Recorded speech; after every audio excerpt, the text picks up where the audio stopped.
بسم اللہ الرحمن الرحیم. اللہم فقہنا فی الدین. اللہم فقہنا فی الدین.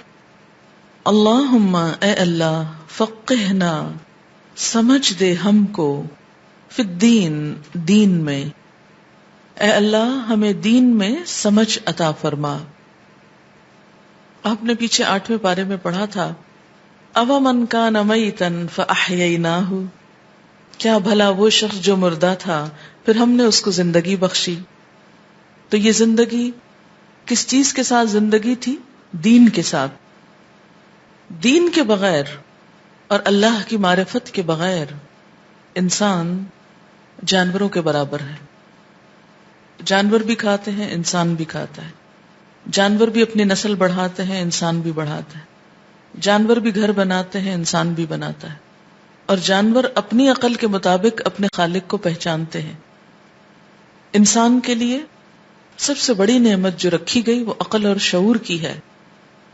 جیسا کہ ایک روایت میں بھی آتا ہے، ایک حدیث کے مفہوم کچھ اس طرح ہے کہ اس پوری کائنات کے اندر اللہ تعالیٰ نے سب سے زیادہ خوبصورت چیز، سب سے بہترین چیز جو تخلیق کی وہ عقل ہے، جو انسان کو بخشی گئی. ستارے سیارے چمکنے کے باوجود خود عقل نہیں رکھتے، پہاڑ عقل نہیں رکھتے، جانور عقل نہیں رکھتے. انسان عقل رکھتا ہے اور عقل کے ساتھ اختیار بھی رکھتا ہے. فرشتوں کے پاس اگر کچھ سمجھ بوجھ ہے تو اپنا اختیار نہیں. تو انسان اس کائنات کی بہترین مخلوق ہے، اور اگر وہ اپنی اس عقل کو استعمال نہیں کرتا، لا یشعرون وما یشعرون ہے، تو یہ کس کی صفت ہے؟ منافق کی. منافق خواہشات کا بندہ ہوتا ہے، مفاد کا انسان ہوتا ہے.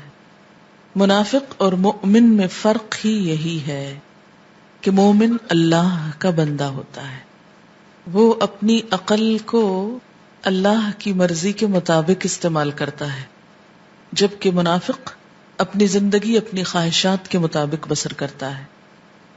مومن اللہ کی مرضی کے مطابق، منافق اپنی مرضی کے مطابق.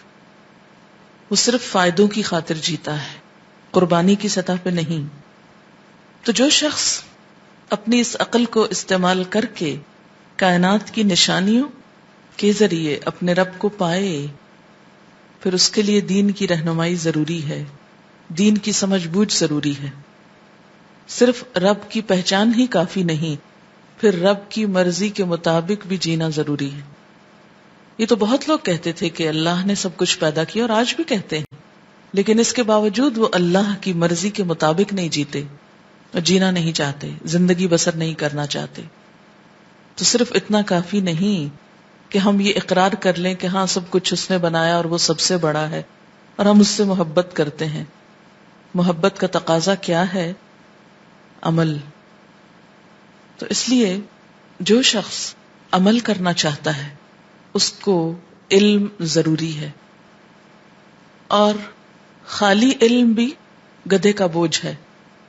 جیسے بنی اسرائیل کے بارے میں کہا گیا کہ مثل الذین حملوا التوراۃ ثم لم يحملوها کمثل الحمار يحمل اسفارا، کہ وہ لوگ جنہیں تورات اٹھوائی گئی پھر انہوں نے اس کو اٹھایا نہیں، یعنی اس کو سمجھا نہیں، اس میں سمجھ بوجھ نہیں پیدا کی، شعور استعمال نہیں کیا.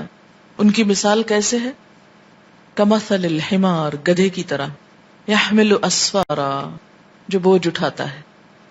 گدھے پہ کتابیں لدی ہوں، ایسے ہی ان لوگوں پر کتابیں لدی ہوئی ہیں جو سمجھ بوجھ کے بغیر صرف جانتے ہوں.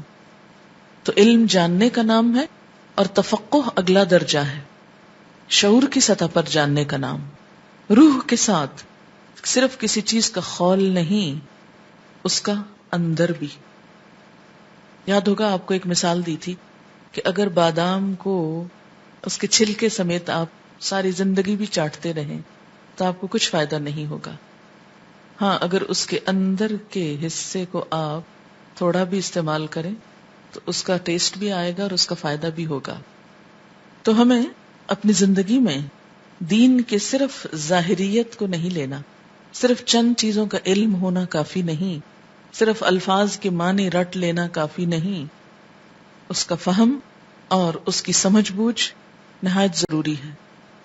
اس کے لیے کوشش کے ساتھ ساتھ دعا ضروری ہے۔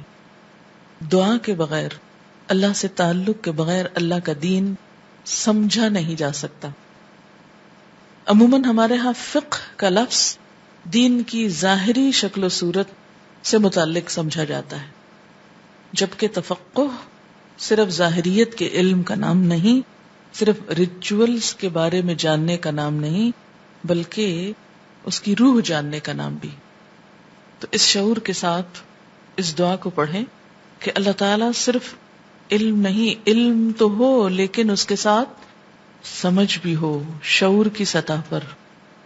اب دیکھیں کہ ناسمجھ انسان ویسے بھی ناپسندیدہ ہوتا ہے، اور اگر علم کے ساتھ ناسمجھ ہو، کوئی شخص علم رکھتے ہوئے ناسمجھ ہو تو وہ زیادہ خطرناک ہوتا ہے، یعنی جانتے ہوئے بھی ناسمجھی، یہ چیز دین کو نقصان دیتی، لوگوں کو دین سے دور کر دیتی۔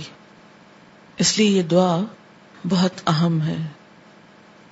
اللہم فقہنا فی الدین،